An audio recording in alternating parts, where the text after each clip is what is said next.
Good morning. Last night, Sean and I, for a date night, read the book Man's Search for Meaning by Viktor Frankl. And it's a book about a man who wrote about his experiences in concentration camp.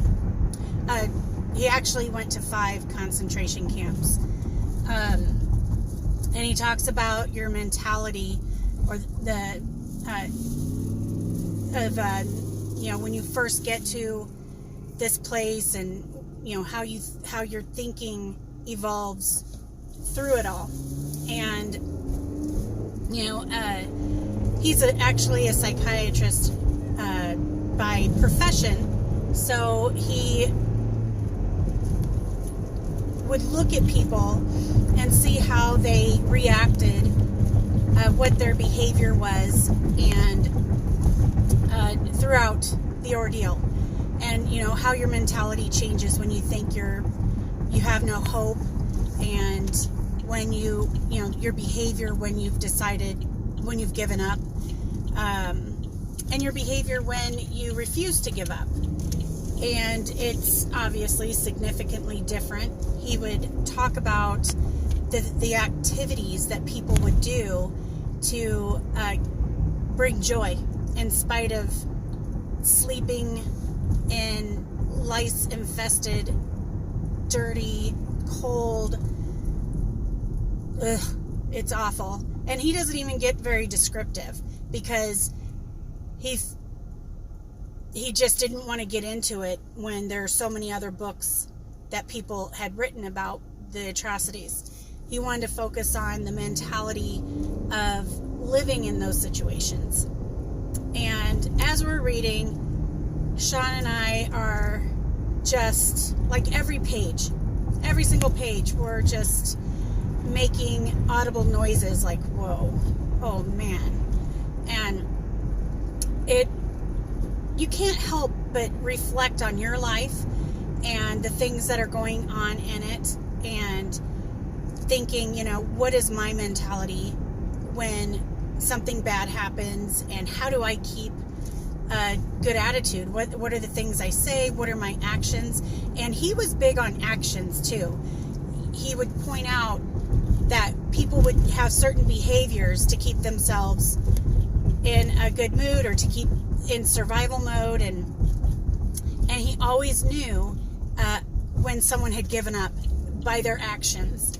And I won't get into it. It's a book that you definitely have to read and receive yourself, but it makes you look at yourself and think, what are my actions? What am I doing that is literally sabotaging my success, my survival, my joy? And it's not only your thoughts, it's your actions. What are you doing? Are you watching shows that are bringing negativity into your life? That's my challenge. Is I love Forensic Files, but gosh, those things are so negative, and they don't bring happy thoughts. Never. Even when they catch the bad guy, which they always do, there's no yay, they caught the bad guy. It's like, dang, that was a horrible situation. I mean, it just brings you down. And so that is something that I need to get out of my life. That's not doing me any good. But you can't just look at the bad things that you're doing in your life. You have to focus on good things too. I read motivational books and listen to motivational speakers, and I've gotten very negative people out of my life. People I love, but I choose not to hang around them because they are negative, and I just eat that kind of stuff up, and we all do. We'll eat up whatever we're feeding ourselves. And so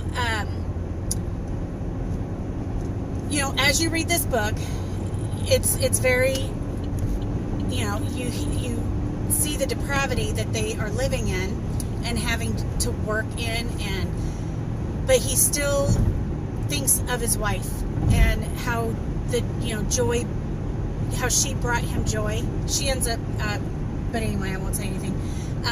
But he's not with her, but he still thinks about her, and he talks to her, and that's how he encourages himself. And the Bible talks about David being really low, but he encouraged himself, and it gave him strength to keep going. So that's what I'm encouraging you to do today, is think of the things that keep you going. Think of the things that you're grateful for, the people that are in your life that build you up. And, if there's more negativity than good, then you know what you need to do. You need to get it out and be strong enough to live without it, because you're better off alone than living with situations that are very negative. I love you guys. Go out and make it a great day.